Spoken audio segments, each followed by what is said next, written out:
Beautiful, beautiful evening. Getting out of work 2.5 hours late. I screwed up some permits. I don't even know how I managed to do it. I take blame. Never scared to take blame. Instead of putting in a 98-foot total length, I put 85.7 in length. The boys caught it after they got to the factory, so I had to rewrite a permit quick and wait on PennDOT, which is like waiting on paint to dry. So everybody knows what Pennsylvania DOT is like. They take forever, take their merry-old time. Called my lady that I have contact for. She was trying to help me out best she could. One lady over in District 10 was holding my permit up for no reason. My lady told me everything was there. Just a matter of her okaying it. For some reason she just would not okay it. So the boys ended up being 2 hours behind. Normally, needless to say, it'd be 4:30 and I'd be going home. But at this point in time, it is what it is. Nothing we're going to do about it. Enjoy our ride, go home, relax, get up and do it all over again. No permits tomorrow. You guys talk to the boys about how they want to take the next home on Monday, what routes they want to take. So I know I'm writing it so the way they want to go. So other than that, darn good day. Finally getting all my paperwork caught up. Been out on the road a couple times a week, escorting home and back. Well, that tends to bite you after a while because you get so far behind. Getting caught up is a bear. So finally getting there. We'll get there one day at a time. After this weekend, it should be pretty well back to where I should be. Not sure if I ought to go escort the home on Monday or not. We'll find out. That's all we can do. Wait and see.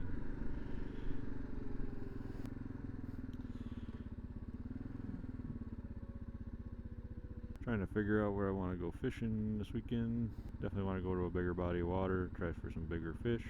Got a birthday party Saturday, midday I believe. Waiting, getting pretty toasty in this helmet. Go dealer here wants to buy everybody's used vehicle. Oh, we'll give you a good deal, give you a good deal. Yeah, right. You know how it is. Big scam. You show up and it's less than the value on the card. I don't know how people fall for that stuff, but they do. It's always a scam when they offer you money. Worked in the card business too long. Don't take a genius to figure all that out. Like that Chevy Suburban there. Tahoe, however they classify it. Wannabe trucker there. No, I don't want to say wannabe trucker. Give all the guys and gentlemen and ladies out there riding around, delivering everything. If we didn't have our trucks, we'd have nothing. A train can only take us so far. Still need your trucks. And the private owned sector gets shit on all the time. I wouldn't even want to try to run my own business trucking. It's crazy. Oh, not very talkative today. Just ready to get some R&R, get some good old supper in me. I'm not sure what the wife was making tonight. I'm sure whatever it is, it'll be delish. I was hoping this truck was turning on back there at the truck stop. That ain't the case. Oh well. Making me go slower and enjoy the scenery. Big old venue there. 23 for $40,999.95. I guarantee that thing has 50,000 miles on it. One of them businesses when they first started, they'd buy the wrecked cars and fix them up, sell them to you, hide it from the title so you couldn't see it was our title. Can't say they did bad at it. I did buy a 07 Chevy Cobalt from there. Had like 5,200 miles on it. Wife, I believe, ended up hitting a deer. Took it to my local body shop guy. He informed me that the front end's been rebuilt before. But hey, never listed on the title. Never came back on the Carfax.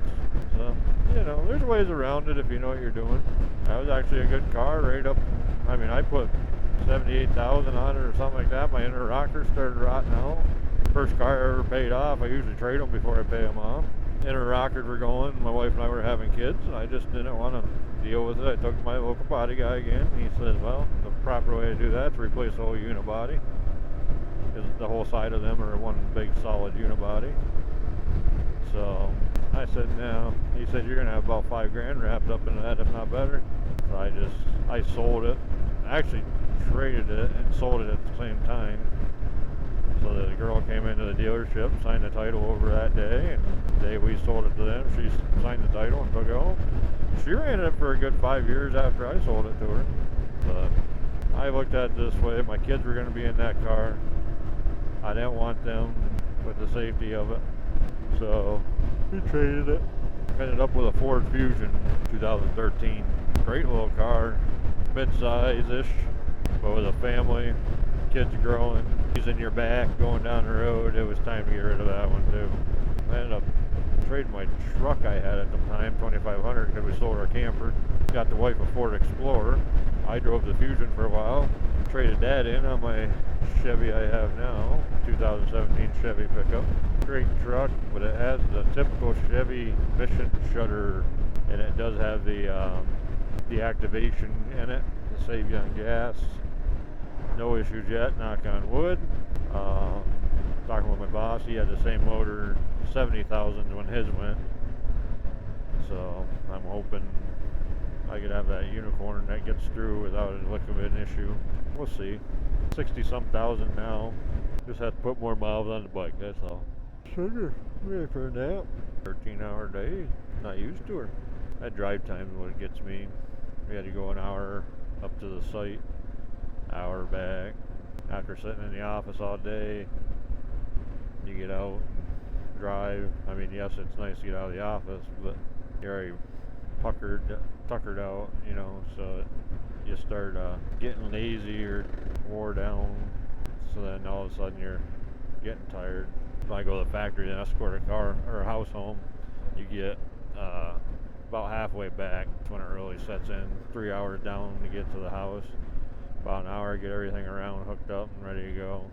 Another 3, 4, 5 hours back to get to location. So I mean, after a while it definitely wears you down, especially when you do 2 trips back to back. It's nothing to be on the road for 9.5, 10 hours. That's pretty much all drive time. Wagner Hardwoods. I wonder where he's going. Usually not many lumber trucks coming through. Kid wanted to hear a horn. Go with my dad's, check the mail. Gone to my sister's. Big Elk Expo this weekend down in Benazet. If you ever get a chance to get your tag drawn, PCO, great outfit, run by my brother-in-law and my sister. Great group of guys. They'll get you on what you want. Nice trophy bowl if you get one, or a nice cow. Very friendly. If you ever get a chance to get a PA elk, look up ECO Outfitters. Go over to their page, or give them on Facebook, ECO Outfitters, and give them a like. Great group. I don't make it down much during elk season. I wish I did, but they're so busy that it doesn't make a difference anyways. They got all their stuff to take care of with customers and clients.